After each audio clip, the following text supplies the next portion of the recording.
የአርቲፊሻል ኢንተለጀንስ AI ወይም የሰው ሰራሽ አስተውሎት ቴክኖሎጂ አሁን ላይ በዓለማችን ትልቁ የቴክኖሎጂ አብዮት እየተባለ ይጠራል። ባጭሩ ለመረዳት እንዲቻል ዋና ዋና ነጥቦቹን እንደሚከተለው አቅርቤልሃለሁ።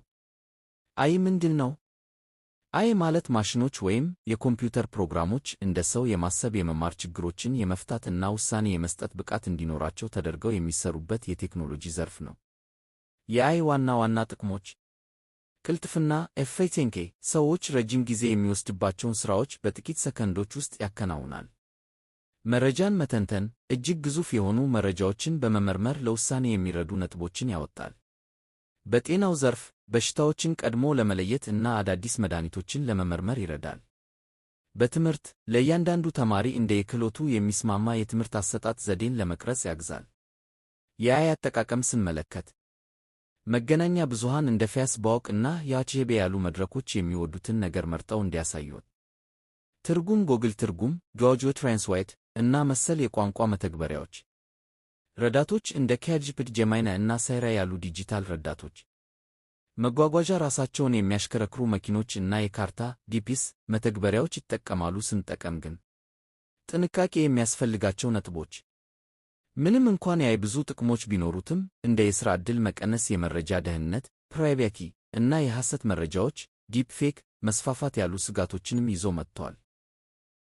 የአርቲፊሻል ኢንተለጀንስ AI አሰራርን በቀላል ምሳሌ ለማስረዳት አንድ ሕፃን ልጅ ነገሮችን ከሚማርበት መንገድ ጋር ማነጻጸር ይቻላል። AI እንደ ሰው አእምሮ ከሲናፕስ ከሲናፕሴስ ባይኖረውም የነርቭ አውታር ኒውራል ኔትወርክስ በሚባሉ የኮምፒውተር ስልቶች ነው የሚሠራው። አሰራሩን በሦስት ዋና ዋና ደረጃዎች እንከፍለዋለን። 1. መረጃ መሰብሰብ ዳታ ኮሌክሽን AI ሥራውን የሚጀምረው እጅግ በጣም ብዙ መረጃዎችን በመሰብሰብ ነው። ለምሳሌ አንድ የAI ድመትን እንዲለይ ከፈለግን በሚሊዮን የሚቆጠሩ የድመት ምስሎችን እንሰጠዋለን። ግብዓት ጽሑፎች፣ ምስሎች፣ ድምጾች ወይም ቁጥሮች ሊሆኑ ይችላሉ። 2. ስልጠና ትሬኒንግ ዋርኒንግ ይህ ደረጃ AI ከትምህርት ቤት የሚገባበት ወቅት ነው። ኮምፒውተሩ የተሰጡትን መረጃዎች ደጋግሞ በማየት ውስጣዊ ቅርጻቸውንና ባህሪያቸውን ያጠናል። ይህ ማትፌን ዋርኒንግ ይባላል። ምሳሌ ድመት ሹል ጆሮ አላት፣ ጭም አላት፣ አፍንጫዋ እንዲህ ነው የሚሉትን ምልክቶች በራሱ ይለያል። በዚህ ሂደት ውስጥ AI ስህተት ሲሰራ ይስተካከላል፣ ትክክል ሲሰራ ደግሞ ያንን መንገድ ይከተላል።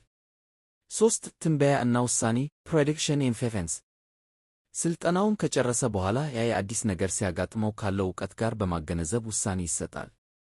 አንድ አዲስ ፎቶ ስታሳየው ይህ 99 በመቶ ድመት የመሆን ዕድል አለው ብሎ ይነግርሃል። የAI አሰራር ዋና ሞተሮች AI ውጤታማ እንዲሆን 3 ነገሮች የግድ ያስፈልጋሉ። አልጎሪትምስ ደንቦች ኮምፒውተሩ መረጃውን እንዴት መተንተን እንዳለበት የሚነግሩት የሂሳብ ቀመሮች ናቸው። ኮምፒውቲንግ ፓወር የማሽን አቅም እጅግ ግዙፍ መረጃዎችን በፍጥነት ለማንበብ ከፍተኛ ብቃት ያላቸው ኮምፒውተሮች ያስፈልጋሉ። ፊድባክ ሉፕ የእርማት ሂደት AI ከሰዎች በሚሰጠው ምላሽ ለምሳሌ ይህ መልስ ስህተት ነው ስንለው ስህተቱን እያረመ ይበልጥ ብልህ እየሆነ ይሄዳል።